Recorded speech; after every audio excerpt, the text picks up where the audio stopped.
Greetings, fellow Whovians. Hope you're having a wonderful week so far. And so today, we're going to be looking at the very first multi-doctor story, The Three Doctors, which of course celebrated the show's 10th anniversary. So, without further ado, let's get started. A superluminal signal is sent to Earth, carrying with it an unusual energy blob that seems intent on capturing the Doctor. In the meantime, the homeworld of the Time Lords is under siege, with all the power sustaining it being drained through a black hole. Trapped and desperate, the Time Lords do the unthinkable and break the first law of time, allowing the Doctor to aid himself by summoning his two previous incarnations from the past. Initially summoning his previous incarnation, they find that the two Doctors do not get on and bicker constantly, and so attempt to retrieve his first self to keep them in order. Unfortunately, the first Doctor is trapped in a time eddy, unable to fully materialize, and can only communicate via view screen, but the second Doctor joins the third in investigating the origins of the creature in the black hole, while Unit Headquarters faces an attack by the gel-like alien creatures. The first Doctor deduces the black hole is a bridge between universes, and the other two Doctors allow the TARDIS to be swallowed up by the energy creature, which transports them, Dr. Tyler, Jill Grant, Sergeant Benton, and Brigadier Lethbridge Stewart into an antimatter universe created by the legendary Time Lord Omega. Omega was a solar engineer who created the supernova that powers Time Lord civilization and was thought to be killed in the explosion. In actuality, he had been transported to the antimatter universe, where his will and thought turned formless matter into physicality. Trapped, due to the fact that his will is the only thing maintaining reality, he vowed revenge on the Time Lords who left him stranded. It is clear that the exile has made Omega quite insane. Along with his revenge, he has some of the Doctors here to take over the mental maintenance of the antimatter universe so he can escape. However, the Doctors discover that years of exposure to the corrosive effects of the black hole singularity have destroyed Omega's physical body. He is trapped forever. Driven over the edge by this discovery, Omega now demands that the Doctors share his exile. The Doctors escape briefly and offer Omega a proposition. They will give him his freedom if they send the others back to the positive matter universe. Omega agrees, and when that is done, the Doctors offer Omega a force field generator containing the second Doctor's recorder, which had fallen in it prior to the transport through the black hole. Omega knocks the generator over in a rage, and the unconverted positive matter recorder falls out of the force field. When the recorder comes in contact with the antimatter universe, it annihilates everything in a flash, returning the Doctors in the TARDIS to the positive matter universe.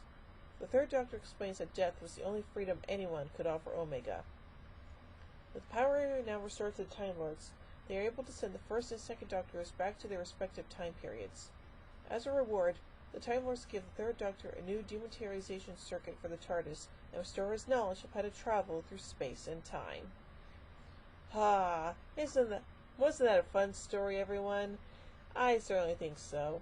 So anyway, let's look at the continuity and production elements of this story. The Brigadier refers to the Yeti, the Cybermen, and the Autons. Omega will return in the fifth Doctor serial Arc of Infinity, the Big Finish Productions audio play Omega, the novel The Infinity Doctors, and the game book Search for the Doctor.